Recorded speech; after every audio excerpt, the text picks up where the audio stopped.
prazer. Então, antes de começarmos assim, queria que me falasses, por favor, um bocadinho sobre ti. Olha, eu não consigo falar de mim sem falar um bocado da nossa história, da história de Portugal, porque eu considero que faço parte da última geração de invasores. Não tenha sido uma escolha minha, porque isto para dizer que eu nasci em Angola, mesmo em cima do 25 de Abril.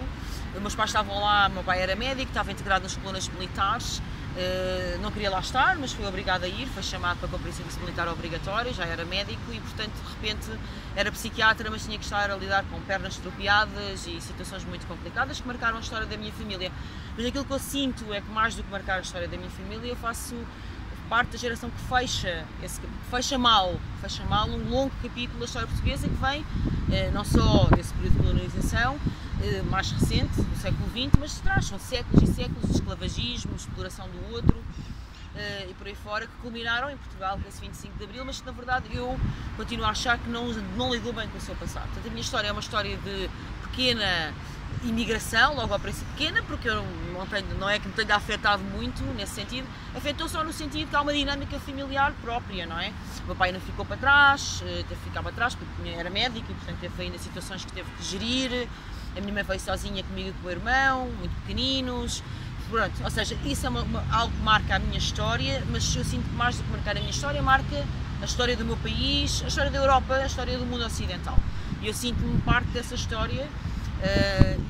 E é com essa ambivalência que digo que faço parte da última geração de invasores, ambivalência porque eu acho que de facto falta muito por pensar e por lidar com isso, não é? Quando falamos hoje em racismo em Portugal, quando falamos hoje da nossa incapacidade de pensar sobre as coisas, de resolver o passado, eu acho que estamos também a falar destes últimos 600 a 600 anos de história que estão muito mal amanhados, falando mal e depressa. Portanto, o meu princípio é assim e depois venho de uma família muito privilegiada, num sítio muito confortável, onde sempre tive tudo, sobretudo os bens mais escassos, como atenção e educação, porque os meus pais, a minha mãe sempre foi muito dedicada, a minha mãe também é médica, mas sempre foi muito dedicada aos filhos e sempre teve muito cuidado connosco. O meu pai trabalhava mais, mas sempre, ou seja, num meio socioeconómico privilegiado, nunca passámos por dificuldades, sempre existiram muitos livros, muita cultura, íamos aos concertos, ou seja, tive muita sorte. Sinto que sou a última geração de invasores com uma sorte de caraças e uma coisa, isso estou a contar isso, ou estou-vos a contar isso porque eu acho que isso é uma coisa que depois marca a minha personalidade, que é sentir que tenho um certo dever de dar de volta, de retribuir, uma certa obrigação de ser algo recíproco. Eu tive muita sorte, efetivamente, e acho que também devo, de alguma maneira, contribuir para a minha sociedade. Também faz parte da minha educação isso, acho que os pais também me tentaram passar isso, mas eu sempre senti de miúda, já ter essa sensação ou essa percepção, não sei bem, de que deveria, de alguma maneira, também contribuir para a minha comunidade, para a minha sociedade. E, pronto, acho que isso é uma coisa que me marca muito e que marcou, foi diferente aos 10 anos do que foi aos 30, é diferente hoje do que foi aos 20, mas tem sido uma invariável na minha história. Acho que às vezes está um bocadinho embrulhada em culpa, porque eu acho que isso também, por isso é que eu estava a falar da questão dos invasores, um bocadinho embrulhada em culpa com essa nossa história colonial mal pensada e outras coisas, e lá está, com o facto de ser uma betinha, protegida, por aí fora, mas às vezes já está ali uma culpabilidade também que volta e meia emerge, mas sobretudo um grande dever cívico de contribuição. Engraçado porque essa pergunta eu ia te fazer, quando é que sentes essa cidadania ativa quer contribuir? Olha, eu acho que sempre, acho que é variável, porque a minha mãe foi chamada à escola quando eu tinha 5 anos, ainda na pré, ou ali naquela transição da pré para o primeiro ano, por causa de uma composição que eu tinha feito e que me valeu uma alcunha que ainda hoje se perdura lá em casa, que é a Australopiteca. Eu sou conhecida na minha família pela Australopiteca. Tenho assim um ar um bocado de viking, mas não é por isso, é porque nessa altura tínhamos dado assim, uns lives de pré-história na escola, assim, uma pré-história, e eu tinha ficado muito impressionada com aquelas imagens de ver os Flintstones a arrastar as mulheres para dentro das cavernas pelos cabelos. E então a professora tinha pedido uma espécie de uma composição, isto é 5, 6 anos, repara, isto é tudo muito embrionário, não é? E eu tinha dito que odiava a pré-história porque os homens é que iam à caça, os homens é que iam à pesca e elas eram arrastadas pelos cabelos e por isso que as mulheres não deveriam ser tratadas assim. E portanto que eu não queria ser australopiteca, era a conclusão da... Ainda bem que eu não tinha sido australopiteca, era a conclusão que eu tirava naquela posição. A professora que ainda vinha, lá está, repara, com 5 anos, até no final dos anos 80, é uma professora que ainda vinha muito imbuída do espírito do Estado Novo, etc. Entrou em pânico, viu aquilo, uma pita de 5 ou 6 anos, achou que isto era impensável. E acho que foi das poucas vezes que a minha mãe foi chamada à escola, a professora preocupadíssima que eu tivesse algum problema mental. E portanto, a partir daí, ou seja, ganhei essa alcunha. A minha mãe ainda hoje, às vezes quando eu estou a refilar, a espingardada, a minha mãe ainda me diz: cala-te, australopiteca. Mas a culpa é dela, que ela é que me ensinou assim, costumo dizer: a responsabilidade é tua. Mas pronto, isto para dizer que eu acho que sempre fui assim, de maneiras diferentes, lá está, consoante as circunstâncias pessoais da minha vida, das idades, por aí fora, mas sempre senti um bocado esse dever de não fechar os olhos e não fazer que não vejo, não saber que não sei, ou não deixar de ter a minha opinião, mesmo que ela tenha consequências como a minha mãe ser chamada à escola. Mas ora, nesse sentido, e vendo à tua volta, como é que tu analisas, comentas a situação atual de Portugal? Olha, eu estou muito preocupada com Portugal porque nós, atravessando esta ditadura sanitária que temos atravessado, onde a gestão da Covid que tem sido feita tem servido para suprimir direitos, liberdades e garantias às pessoas, nomeadamente o direito à saúde, o acesso à saúde, o direito ao trabalho, o direito à livre circulação, etc.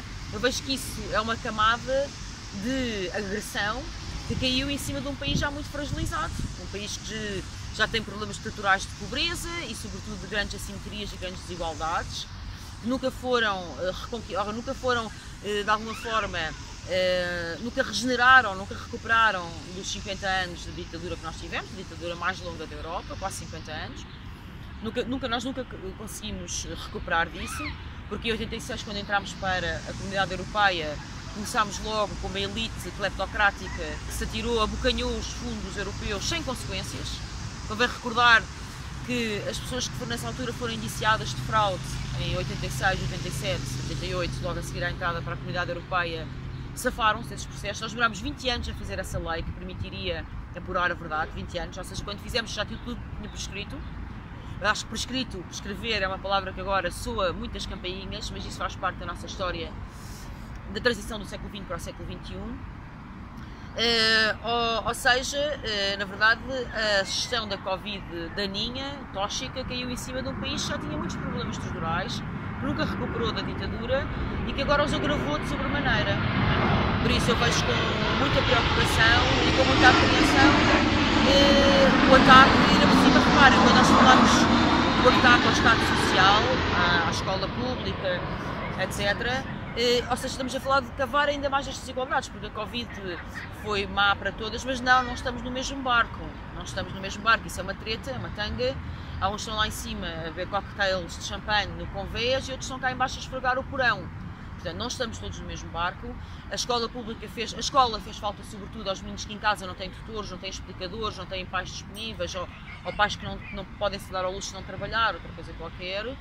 A privação dos cuidados de saúde foi brutal, sobretudo para as pessoas que já tinham dificuldades de acesso, ou porque eram idosas, ou porque são mais pobres, etc. As pessoas que precisavam de cuidados de saúde, mas tinham meios, foram na mesma aos privados, que nunca foram alvo de uma requisição civil, o que é inexplicável. Os estivadores, recentemente, só para falar de casos muito recentes, os estivadores foram alvo de uma requisição civil.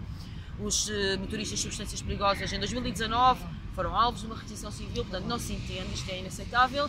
Ou seja, esta gestão da Covid vem justamente dar uma machadada, uma estocada, eu espero que não seja final, mas que é duríssima, nesta questão das desigualdades em Portugal, que é dramática, absolutamente dramática. Os pobres vão ficar mais pobres, os ricos vão ficar mais ricos, em todo o mundo as grandes fortunas engordaram e os pobres emagreceram, mas em Portugal, como país, lá está, com estas vulnerabilidades de raiz, sente-se de sobremaneira. Diz-me uma coisa, então, o que é que achas que na realidade faz falta aos portugueses? Qual é que é a nossa maior fraqueza? Eu acho que a nossa maior fraqueza é a passividade. Eu vivi várias vezes fora durante a minha vida, em alguns períodos, por questões académicas ou profissionais. Adoro o meu país, sempre quis voltar, não só por questões familiares, porque tinha um filho que na altura era muito pequeno, agora já tem 25 anos, mas no princípio da minha carreira foi quando eu estive mais vezes fora do país. Também não o queria privar de crescer no seu país, com uma família alargada, com os avós, etc., com o pai, por aí fora. mas também regressei sempre porque nós temos coisas espetaculares, na verdade. Temos este sol, é blá blá blá blá, já toda a gente sabe, mas já toda a gente sabe o que é que nós temos espetacular. Mas na verdade a experiência de viver lá fora também me trouxe esta questão de nós sermos super passivos. Eu dei aulas, por exemplo, no Brasil, tive aulas nos Estados Unidos, a relação, portanto, sempre lá está questões muito ligadas ao mundo académico. Eu nunca vi alunos tão medricas, tão temerários em relação à autoridade como os portugueses. Portanto, é uma coisa que sempre me afligiu imenso, como professora e como aluna em Portugal, porque depois de voltar continuei a ser professora e continuei a ser aluna, registar essa diferença, que há ainda esta tradição que atinge o seu expoente máximo na antiquíssima Universidade de Coimbra, com os seus grandes lentes, mas na verdade conheço bem, porque eu sou de Coimbra, não é? Conheço muito bem essa tradição, mas para te dizer que aí, por exemplo, é um dos nichos, ou um dos universos onde se nota a nossa passividade. O aluno português tem receio de colocar uma dúvida, tem receio de interpelar o professor, tem receio de confrontar o professor, então nem pensar, não é? Que isto é uma coisa que nem pensar. E eu senti muito isso, porque as minhas experiências lá fora fizeram muito, já achava isso, lá está, pelo meu lado australopiteca já achava isso, depois pude confirmar que é muito assim. Essa passividade tem muitas consequências, nomeadamente política ou de cidadania, de capacidade de intervenção cívica, que nos tem, também não nos tem ajudado, porque eu acho que os grandes responsáveis pela situação em que nos encontramos são obviamente os eleitos, os governantes, mas quem os elege também tem a sua... Desculpem lá dizer-vos com a frontalidade, quem escolhe também tem a sua... Mas para te dizer que aí, por exemplo, é um dos nichos, ou um dos universos onde se nota a nossa passividade. O aluno português tem receio de colocar uma dúvida, tem receio de interpelar o professor, tem receio de confrontar o professor, então nem pensar, não é? Que isto é uma coisa que nem pensar. E eu senti muito isso, porque as minhas experiências lá fora fizeram muito, já achava isso, lá está, pelo meu lado australopiteca já achava isso, depois pude confirmar que é muito assim. Essa passividade tem muitas consequências, nomeadamente política ou de cidadania, de capacidade de intervenção cívica, que nos tem, também não nos tem ajudado, porque eu acho que os grandes responsáveis pela situação em que nos encontramos são obviamente os eleitos, os governantes, mas quem os elege também tem a sua... Desculpem lá dizer-vos com a frontalidade, quem escolhe também tem a sua cota parte de responsabilidade. Então, estavas a falar de uma coisa que me despertou, que é medo de abordar os professores. Achas que isso vem do medo de expor, de se expressar? Eu acho que tem muito a ver com esta passividade, não é? Somos muito passivos, temos muito esta... Eu acho que esta cultura onde o salazarismo, de facto, conseguiu fazer fermentar, porque eu acho que o salazarismo não descobriu isso.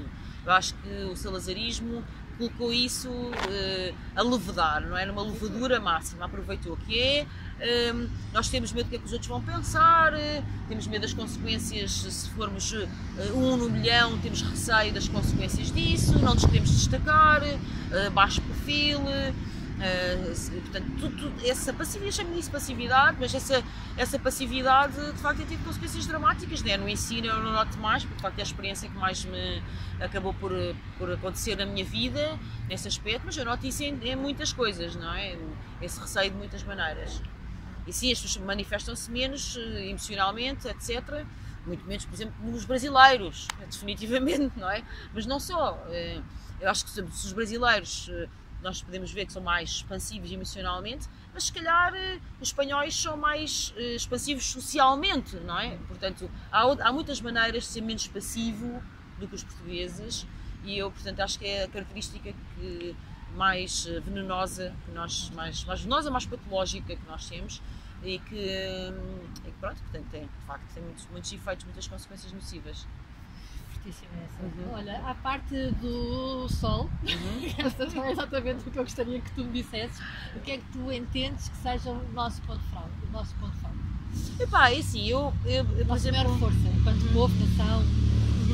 Eu acho que apesar de nós termos sentimentos de pouco sentimento social, ou seja, pouco sentimento ainda de comunidade e podemos reagir com um montão pela tal passividade, que às vezes se confunde com preguiça e outras coisas, mas pronto, eu acho que é sobretudo passividade. Acho que apesar disso, nós habitualmente ajudamos os outros, ou seja, eu tenho muitas experiências da minha vida no meu país, onde porque tinha um pneu furado, ou porque perdi a carteira, ou em situações várias, em que apareceu sempre alguém que me disse: eu vou ajudar a menina, não é? E é verdade, eu acho que de uma maneira geral, e agora nós, acho que não vou fazer nenhum disclaimer especial, e na bocado estávamos aqui, íamos começar a gravar a nossa entrevista, está aqui um senhor a trabalhar, que é a profissão dele, que está com ele disse, não é uma rebarbadora, uma roçadora, está aqui a roçar aqui o jardim, e que prontamente disse: não, eu vou para ali, a menina diga-me só, se não quer agora aqui a fazer barulho, que eu vou para lá. Epá, eu acho que em muitos países eu vejo isto com dificuldade a acontecer, porque a pessoa estaria a cumprir a sua função. Nós estamos aqui no usufruto de um jardim público, bem podemos levantar o rabinho, não é? E para o outro lado. Ele não, ele está a cumprir o seu trabalho e tem um horário e tem mais do que fazer do que está a atender aos caprichos de quem quer que seja. Já tem. Por isso, por exemplo, eu acho que é um bom exemplo. Eu acho que isto acontece muito em Portugal. Dá um jeitinho e vai, eu vou-te coçar as costas. Não peço nada em troca, ele não vai ganhar nada em troca para levar a roçadora para o outro lado do jardim.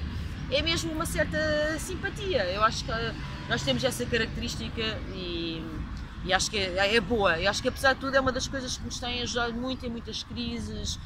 Nós temos passado sucessivos momentos de embaraços sociais, económicos, dificuldades, etc. Acho que isso, apesar de tudo, temos conseguido ir fazendo as coisas, amenizar, suavizar um bocado a brutalidade do que nos tem acontecido como povo. Isso era outra boa pergunta para ti, que é, no meio disto tudo, o que é que tu vês que está a mudar em Portugal ao longo de todos estes anos que tu já tens estado mais ou menos diretamente envolvida cá lá? O que é que tu vês que tem vindo a mudar?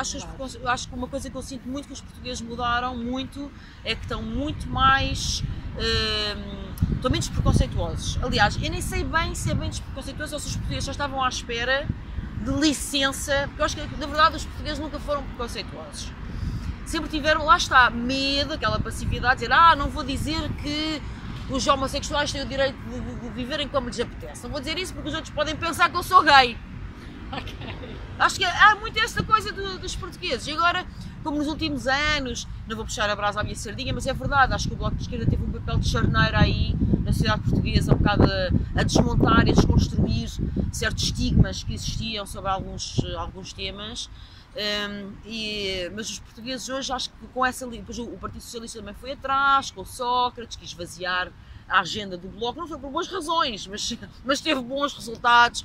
Quis esvaziar a agenda do Bloco e também trouxe aqueles temas todos da reprodução medicamente assistida, ou seja, foram coisas que foram entrando, as medicinas alternativas, que foi uma coisa que o Bloco trouxe muito ao princípio também há 20 anos. Houve alguns temas que foram sendo introduzidos e as pessoas sentiram-se muito bem. Agora então, quer dizer que eu já posso dizer que as lésbicas e os gays podem fazer o que lhes apetece e que há outras alternativas à medicina convencional e pronto, sentiram um bocado essa licença. E aí sinto os portugueses menos preconceituosos, um bocadinho mais abertos, que era uma coisa que me afligia muito, devo dizer, aqui há uns anos, porque lá está, como eu sou uma betinha de Coimbra e filha de professores universitários, e então sempre viajei muito, íamos para os colégios no estrangeiro, quando era menina, sempre tive muito essa experiência de conviver com pessoas de outras nacionalidades, etc.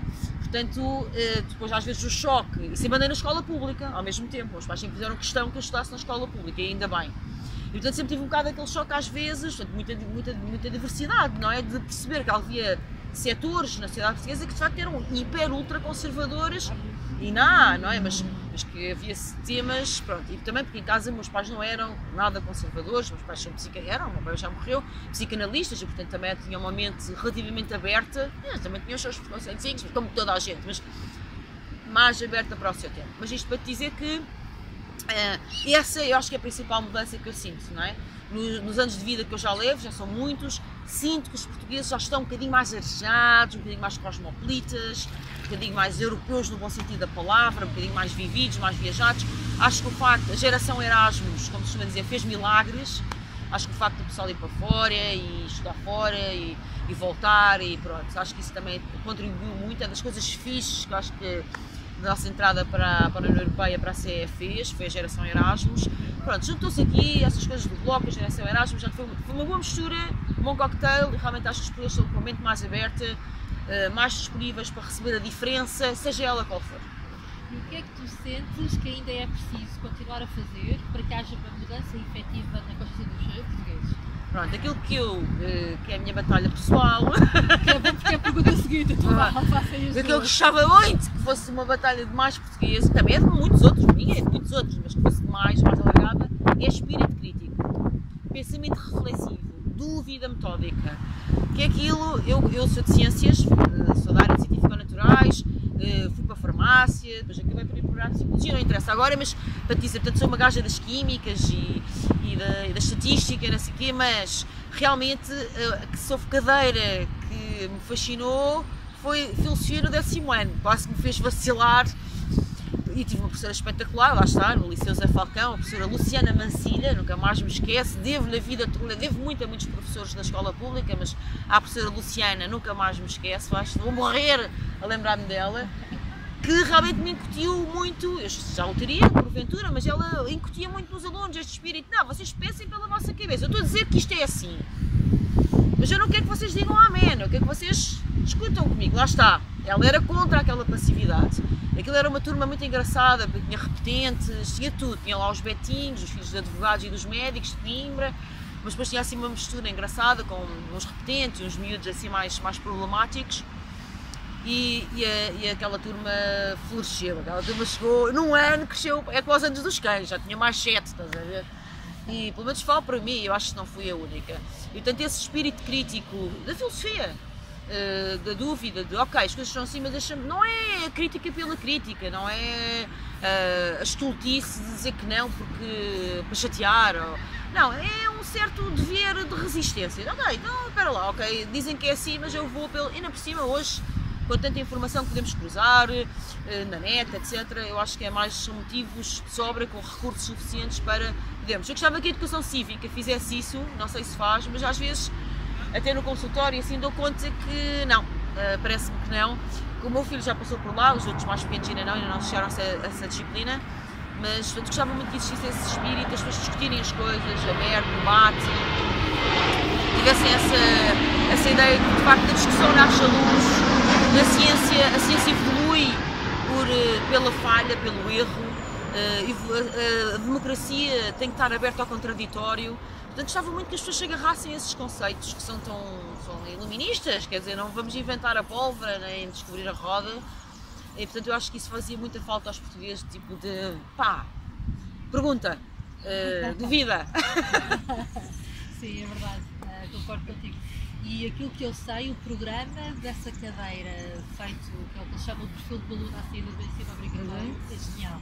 É genial. O programa. Se ele está a ser aplicado ou não, também tem algumas questões. Pois, é isso. Eu sei que porque eu estou a fazer um outro projeto ligado a essa ok, cadeira. boa. E é mesmo bom. É mesmo bom. Se aquilo pudesse ser feito em Portugal, exato, tínhamos massa crítica. Mas também passa por aí, tipo, pela pessoa.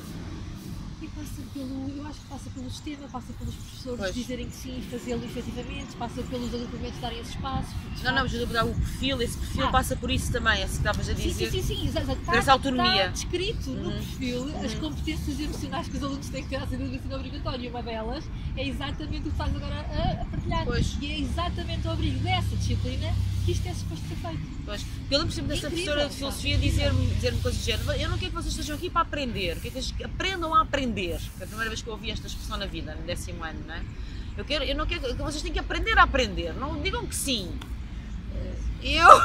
Aquilo tudo ao princípio, não é? Aquilo foi realmente fascinante, ou seja, aprender a aprender, não é? E era isso mesmo que eu gostava, que os portugueses tivessem mais essa coisa, independentemente de quais são as situações ou as áreas, tivessem um bocadinho mais essa coisa de interpelar. Eu gosto imenso, lá está, uma das razões que eu não gosto de dar aulas em Portugal, ou não gostei muito de dar aulas em Portugal, porque os alunos eram muito passivos. Se eu dizia uma coisa, ele dizia sim, e dizia, isto é espetacular. Eu não é isso, não quero! Não digo, quando tu pedes aquelas feedbacks, não é? Não digam isso! Critiquem-me só as coisas. Não gostem! Olha, para terminar, Joana, sim. Só te pedia que dê uma mensagem inspiradora para os portugueses. Eu gostava que os portugueses fizessem essa última caminhada no reduto da autonomia, porque uma coisa que eu acho muito curiosa nos portugueses é que eles são sempre muito orgulhosos. Temos as fronteiras mais antigas da Europa, e sermos uma nação soberana há tantos anos. Eu também acho isso interessante, mas na verdade o último reduto da nossa autonomia, a autonomia tem muitos níveis, tem muitas camadas, autonomia financeira, etc. Mas acho que o último reduto é esse, é aquela que nunca nos podem tirar. Eu costumo dizer sempre, podem tirar tudo, podem tirar a casa, podem tirar as roupas, a comida, os filhos, mas não nos podem tirar o que nós pensamos, na última análise, não é só com métodos extremamente violentos. Portanto, para vos dizer que esse é o último patamar da nossa autonomia, pensámos pela nossa própria cabeça e formámos a nossa própria opinião, e portanto é esse apelo que eu deixo a todos nós, é sermos seres mais autónomos e mais individuais, não individualistas, mas individuais. Uau, obrigada, Joana. Obrigada mesmo.